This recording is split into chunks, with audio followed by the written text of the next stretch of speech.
Thanks very much for checking out this episode of Turning to Him. If you enjoy what you hear, feel free to subscribe to the channel, like the video, leave comments, share it with your friends, all the basic stuff. When you do things like that, it makes it easier for other people to find the channel and add goodness into their lives. Thanks again.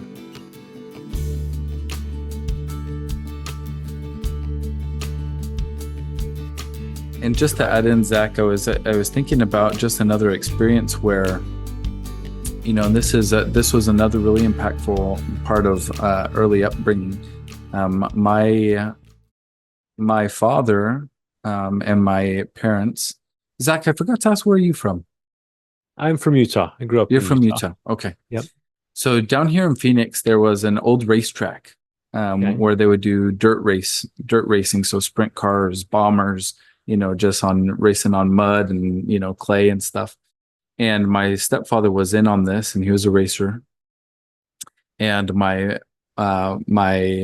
mother's father, so my maternal grandfather, he actually owned the racetrack, and it's very big, very popular place. And it was also a place where drinking and brawling and all those things would happen. And I remember one night we're there, and I would always help my uncles at the concession stand, and me and my cousins, we would play, all around the racetrack. We'd, play hide and seek, or we'd play wiffle ball, or we'd do all these different things, right? And I go and the races are over. It's like midnight, 1 o'clock, something really late. And I go to find my mom and my stepdad because they were taking me home.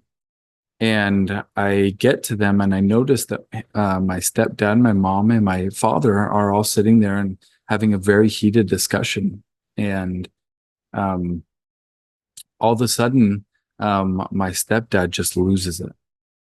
And he comes after my dad like he's going to just, destroy him, fight him, seriously wanting to hurt him. And my father saw me coming towards them. He picked me up, and he ran, towards one of the concession stands. And in the concession stand, there was this big cast iron gate that was, open up to the concessions. And he grabbed onto this gate, and he pulled it shut, and he was just holding me right in front of him as he was holding this gate and trying to keep, himself protected and keep me protected, but then also keep my stepfather out. And there were 4 or 5, a crowd of people, that had to come and pull my stepdad. My stepdad's a big man, had to come and pull him off and get him to kind of separate and get away. And years later, I find out that the whole point and, the argument was that my stepdad and my mom were drunk. And my father told them that he wasn't going to allow me to get in the car with them and drive home, and that he was going to take me and drop me off at the house.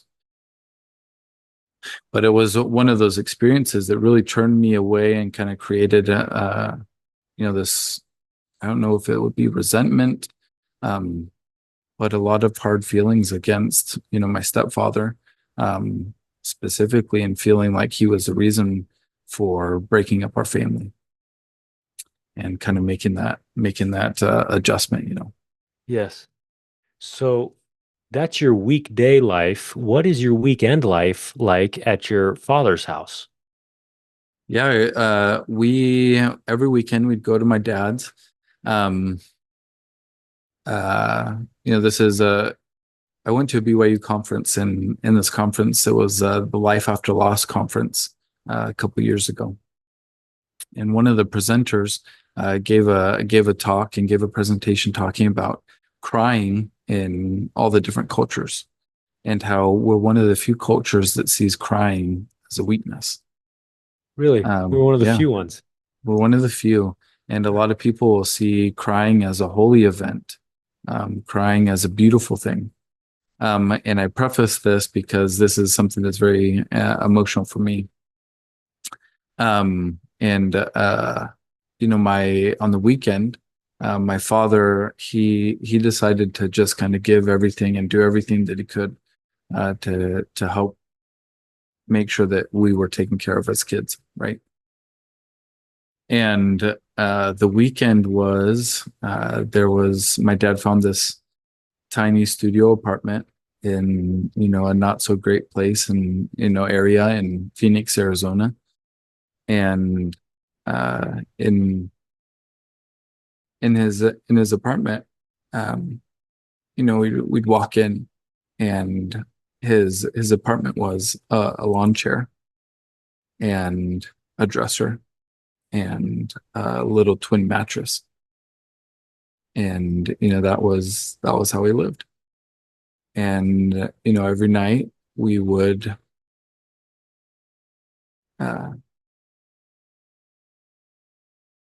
he would lay out a couple blankets, and that's how we slept. And on the weekends we would sleep on the floor while he was asleep on the bed right next to us. And he would take us to church, and that was a different experience for us because it was someplace new. We weren't familiar with everybody with the ward. Life was simple. And oftentimes we would just go sit on the balcony of the apartment, and we'd look out at the sunset. And then at other times, we wouldn't go outside because there would be police there, or there would be domestic disputes going on. So there was it was just a very stark contrast of trying to implement faith and bring us up in faith. And then at the same time, we'd go over to another house, and my mother was so dedicated to us. She was working, multiple jobs. My stepfather was working, and they would do everything for us. But there was just a different feel in the homes. And with that, we ended up moving around a lot. My stepdad was always chasing different opportunities for work. We would go from one place to the next, and all the way up into high school. I never attended the same school for more than a year. And so as we were going, it would be, one day or 1 year we'd go to this school, and then the next year I'd be in a different school. And that was really difficult. I don't know, especially for my siblings, but it was really difficult for me because every single year I was the new kid. Mm-hmm. And, our family environment, our family situation, we never really had a lot. So it was just kind of going through and figuring out, and, hand-me-downs, and not being able to buy new shoes, or not being able to buy warm clothes, the most warm clothes that we needed when we were living up in Colorado. And so there was just a lot of opportunities for me, especially, to be picked on.